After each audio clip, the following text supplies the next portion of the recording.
Anyone, anytime, can become a carer. We had no idea when we had our second son that we would become a carer to him.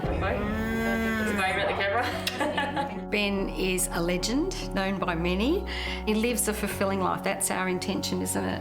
Yeah. To give him a good quality life for what he's got left, because, you know, we don't know what's going to happen tomorrow. Well, they did say he wouldn't go past 10, so he's done pretty well. From the moment he came into the world, Ben's been a battler. We were handed a photo at 3 days of age, and I asked what was the photo for. And I was advised by a nurse, that's to remember him by, because he's not going to live. He was born with a rare genetic condition that causes profound intellectual and physical disabilities. At 3, he was diagnosed with severe autism. He's patient.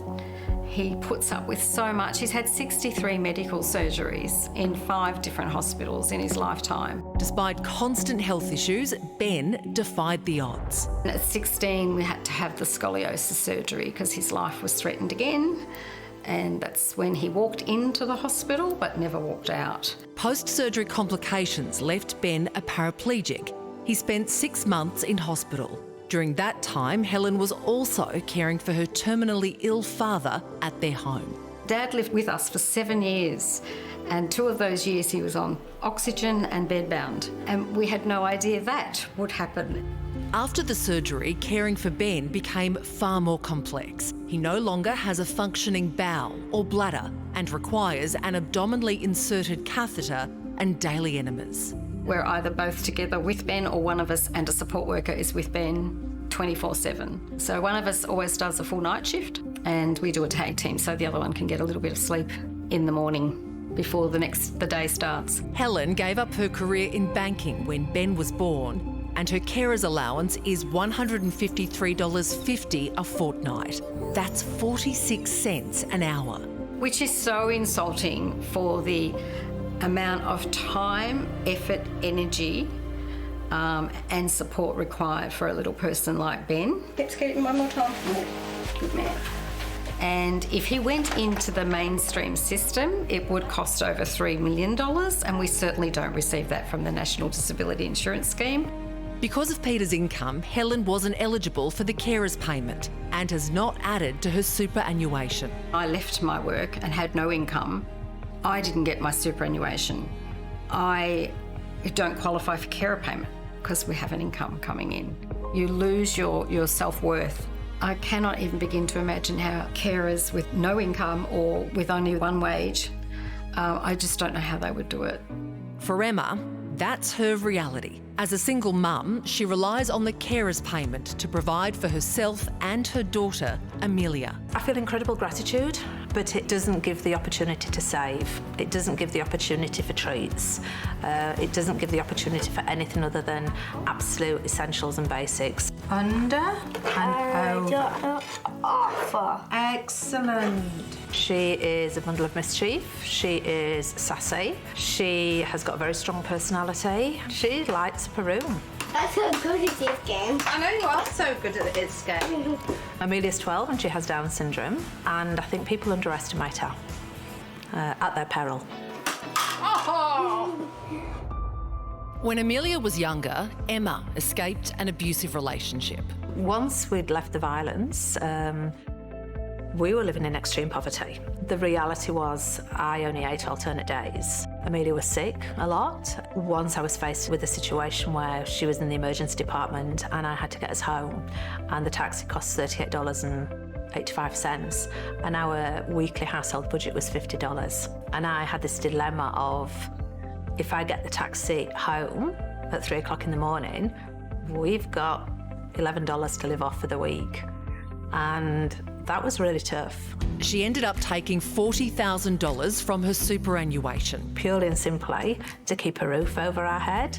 And it seemed like a godsend. However, now my superannuation is $40,000 less. It hadn't occurred to me that I wouldn't be contributing for the next 10 plus years.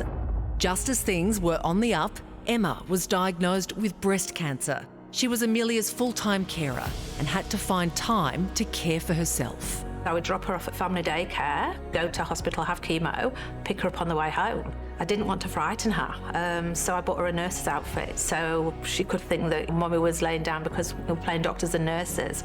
I bought joke wigs so she thought Mummy was playing dress-ups. I lost use of my legs with the chemo and so I had to crawl. She thought Mummy was playing horsey. So at all times it was about how can I reframe this to make Amelia's world look fun, look no different. And it was really difficult, but being ill is a luxury you cannot afford. Every week across Australia, 2.65 million people dedicate anywhere from 36 to more than 100 hours caring for a friend or relative in need. Some are caring 24/7.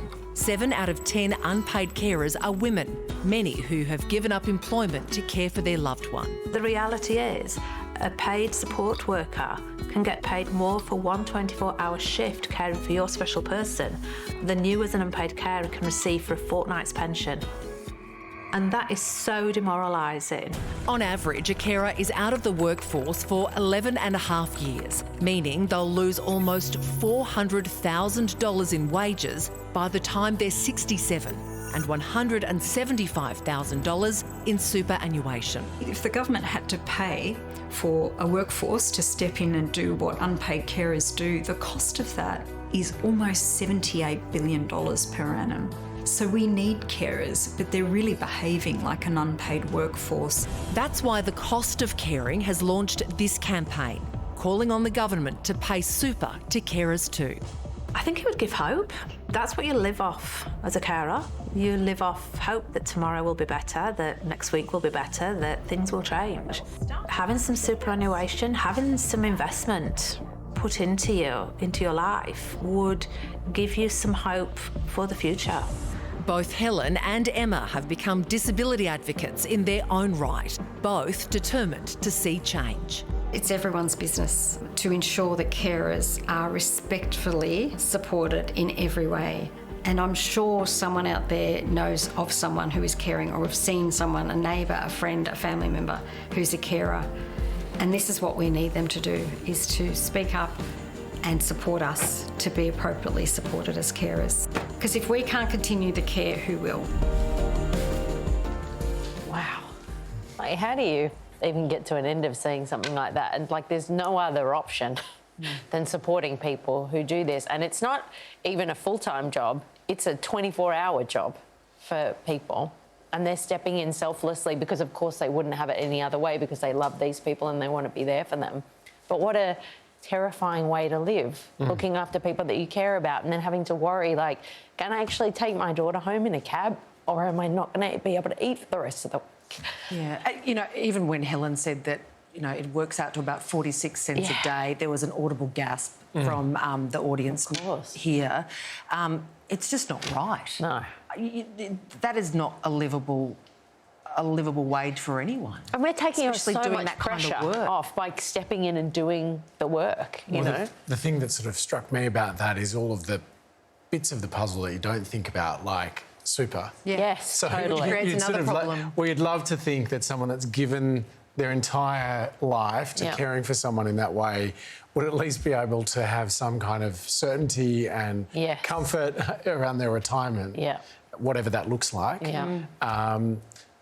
But they're without that, you know, luxury that probably most Australians are able to look forward to, which is it was, you know, quite surprising. Yeah, well, today does mark the start of Carers Week. For more information on the Cost of Caring petition and to sign it, head to our links page.